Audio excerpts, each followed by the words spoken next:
It says in Hasidus that your first Yechidus with the Rebbe is when he sets your path for life.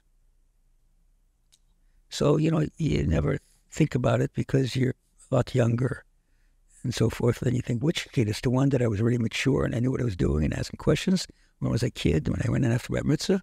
Doesn't matter. But the Rebbe generally, the main things that he tells you in life at given moments when the Rebbe does tell you something, those are the fundamental underlying factors that give you the ability to do what you can. So for us, and I think this is really important for everyone to hear because it's not just meant for us, I think it's for all shluchim. We were just a very young couple. We were 19 years old. I was 19. My husband was 21.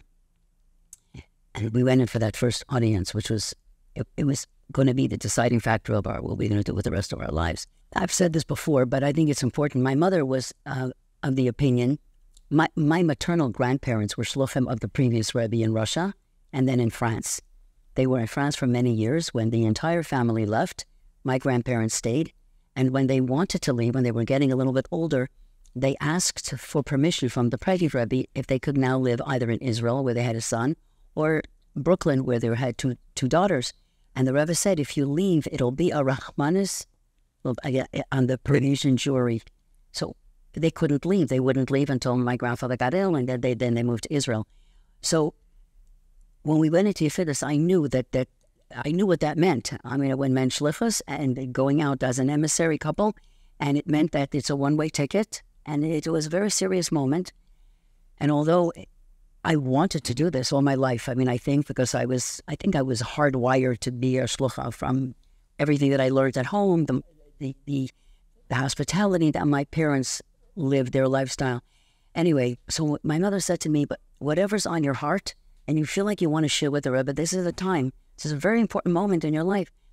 So I said, okay, but we walked our little merry way to, we just married 10 months, and we were walking towards the Rebbe's office, and my husband said to me, listen, Han, I know that you like to talk, you like to express yourself, but when you stand in front of the Rebbe, you don't say a thing, you just listen, and that's it. I said, okay, I'm going to listen. Your mother told you one. My mother told you something else. I'm walking and saying, well, now that I'm married, I'm going to listen to a good wife, I'm listening to someone. And so we presented our paper to the Rebbe. He looked at everything. He looked up at us, and he gave us the directive that Miami should be the place for us to go to.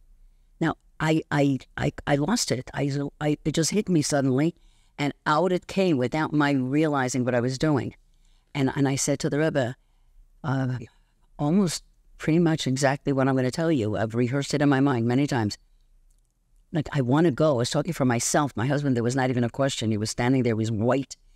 And I was, I don't think he was so excited about my little outburst, but I said, I want to go and do the Rebbe's will, do the shlichus, but it's going to be very hard for me. First of all, I don't know if I'm going to be able to do justice to my shlichus. I just don't know.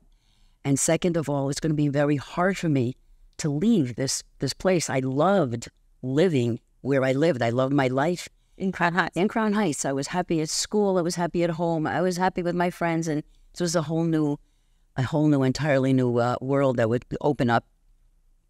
And the Rebbe, he raised himself off his chair a little bit, but he stretched out his hand, really wide. And he said, For Doch Mit Eich, I'm going with you. But he said it with the most beautiful smile.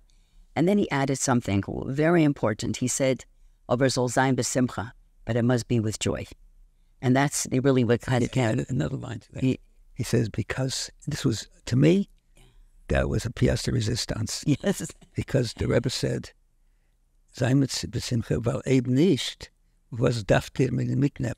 Because if you're not with joy, where are you taking me with you? Has to. So it meant to say to me, I'm going to be with you whether joy or not, but please don't take me with you without joy. As he said, if not, I won't go. But he didn't say that. He said, why would you take me? So that told me, and he's been with us through the thick and thin. And simcha was definitely something that we needed because there were challenges, many challenges. We had a hard time. It took us 3 years until our daughter was born. There were 5 years between our two children. Devorah was 5 when our son Zalman was born. So this was trying times because we wanted to have a large family. And so the simcha was really an integral part of it all. Knowing that the way to serve God properly is avodas Hashem b'simcha, And on a regular basis, when we would write about, there were many challenges. There were challenges that we didn't have food to eat. We were such proud shluchim that we wouldn't share with our parents the trauma that we were going through. I remember opening the door every day to our little apartment and saying, "Oh, please Hashem, let the electricity be on." I mean, we wouldn't want anybody to live like that, but we did for quite a few years.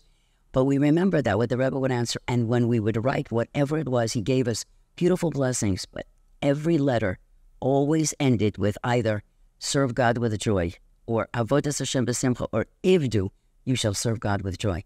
So we know that to be successful, you need to move forward, you need to know where you're going and what you're doing, but you have to be joyous in what's going on. And we feel that was really what got us to where we are now.